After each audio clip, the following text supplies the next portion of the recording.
প্রিয় আকাশী, গতকাল ঠিক দুপুরে তোমার চিঠি পেয়েছি। খামের উপর নাম ঠিকানা পড়েই চিনতে পেরেছি তোমার হাতের লেখা। ঠিকানা পেলে কিভাবে? লেখনি। কত দিন পর ঢাকার চিঠি, তাও তোমার লেখা। ভাবতে পারো আমার অবস্থা। গতকাল প্যারিসে ঝরেছিল এবছরের সেরা রেকর্ড ভাঙা তুষারপাত। তামাক ফুরিয়ে গেছে, আনতে পারিনি। এই প্রথম আমি অনেকটা সময় নিয়ে ভুলেছিলাম তামাকের গন্ধ। তোমার চিঠিতে পরিবর্তন আর বদলে যাওয়ার সংবাদ। তুমি কষ্ট পেয়ে লিখেছ, রাত্রি ঢাকা এখন নিয়নের স্নিগ্ধতা ছেড়ে নিয়েছে উৎকণ্ঠ সোডিয়ামের শয্যা।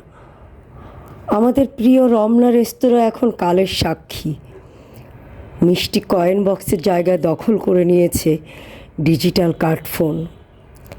শীতের বইমেলা পরিণত হয়েছে মিনা বাজারে। টিএসসির চত্বর যেন উত্তপ্ত বৈরুত। বদলে যাওয়ার কষ্টের অপর নাম স্মৃতি। এখন তাই নিয়ে বুঝি মেতে আছো।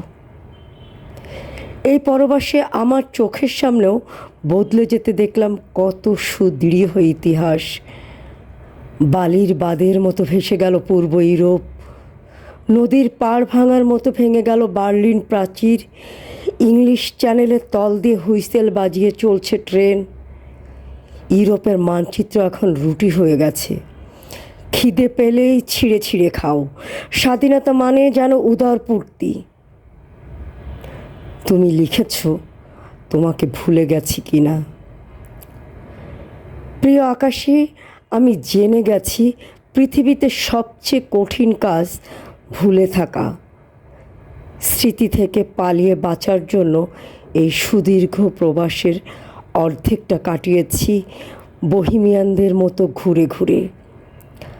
মাদ্রিদ থেকে হামবুর্গ, নিউক্যাসল, নেপলি থেকে প্রাগ, বুকারেস্ট, মেসোডোনিয়া থেকে নর্থ সি থেকে মেডিটেরিয়ান কিংবা ব্ল্যাক সি। তবু বাঁচতে পারিনি স্মৃতি থেকে। ফ্রাঙ্কফুর্টের বইমেলায় নতুন বইয়ের গন্ধে মনে পড়েছে তোমাকে। ফ্লোরেন্সের মিকেলাঞ্জেলোর ডেভিড, রোমের পিয়েতা আর সিস্টাইন চ্যাপেলের লাস্ট জাজমেন্টের মতো মহান সৃষ্টির সামনে দাঁড়িয়ে প্রথমেই মনে পড়েছে তোমাকে। সিসিলির কার্নিভেলে, অ্যাথেন্সের কফি শপের জমজমাট কবিতা পাঠের আসরে মনে পড়েছে তোমাকে।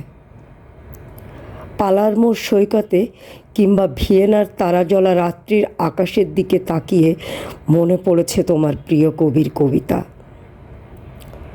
সুইজারল্যান্ডের লেকের স্বচ্ছ জলে নিজের ছায়ার পাশে যাকে খুঁজেছি সে তুমি।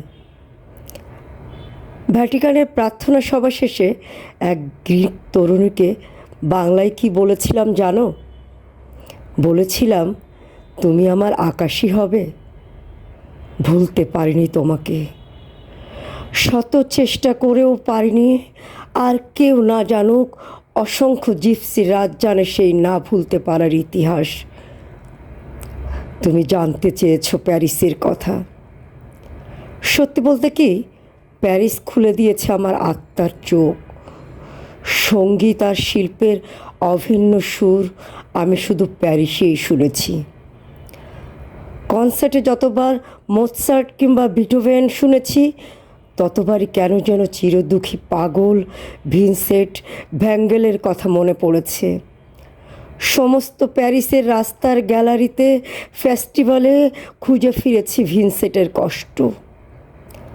তোমার প্রিয় গায়ক জিম মরিসনের শেষ দিনগুলো কেটেছে এই প্যারিসে। প্যারিসেই জিমের কবর। অগণিত শিল্পীর কষ্ট থেকে প্যারিস পেয়েছে সৌন্দর্য। কষ্টই প্যারিসের ঐশ্বর্য। আমাদের সুবর্ণ সময়ের স্বপ্নের প্যারিসে আজ নিজেকে ভীষণ একা মনে হয়। এলোমেলো পড়ে আছে শিল্প সাহিত্যের এই যাগযজ্ঞে। তীব্র শীতের জন্য শ্বাসকষ্ট ভোগায় মাঝে মাঝে। এই তো সেদিন আবারও বদলালাম চশমার কাজ, প্রতিনিয়ত হেরে যাচ্ছি সময়ের কাছে। তুমি মনে রেখো, পরিবর্তনের দমকা হাওয়ায় আমি বদলাইনি এতটুকু। বাইজেন্টাইন সম্রাজ্ঞীর মতো তোমাকে ঘিরে থাক পৃথিবীর সমস্ত সুখ। তুমি অনন্ত সুন্দরী হয়ে ওঠো তোমার সৃষ্টিতে। তুমি ভালো থেকো।